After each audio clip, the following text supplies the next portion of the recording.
Hello everyone, welcome to rose sorry work. இப்போ நம்ம basic chain stitch தான் பார்க்க போகிறோம். சரி த்ரெட் அண்ட் சில்க் த்ரெட் ரெண்டுத்துல எப்படி யூஸ் பண்ணலாம் அப்படின்னு பார்க்க போகிறோம். சரி த்ரெட்டில் வந்து நான் A1 மாம் தான் எடுத்திருக்கேன். நீங்கள் வந்து டயலஜி கூட யூஸ் பண்ணிக்கலாம். ஃபஸ்ட் நம்ம நாட் போட்டுடணும். போட்டுட்டு சரி த்ரெட்டை ஃப்ரேமுக்கு கீழே வச்சிடலாம். இது மாதிரி டைட்டாக பிடிச்சிக்கோங்க. பிடிச்சிட்டு ஃப்ரேமுக்கு கீழே த்ரெட்டு கொண்டு போய் வச்சிடலாம். இப்போ ஒரு ஸ்ட்ரெயிட் லைன் போட்டுக்கலாம். ஏன்னா அப்போ தான் நம்ம போடுற ஸ்டிச் வந்து ஸ்ட்ரெயிட்டாக வரும். ப்ராக்டிஸ் பண்ணும்போதே நம்ம ஸ்ட்ரெயிட்டாக பண்ணால் தான் கரெக்டாக வரும்.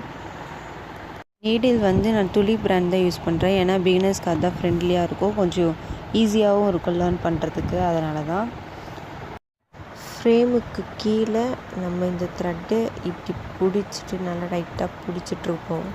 பிடிச்சிட்ருக்கும்போது அந்த துடிப்பு அப்படின்ற நேம் இருக்கிற சைடில் வந்து லைட்டாக இழுத்தோன்னா அது மேலே வந்துடும். அப்போ நம்ம லூஸ் விட்டு நம்ம டைட்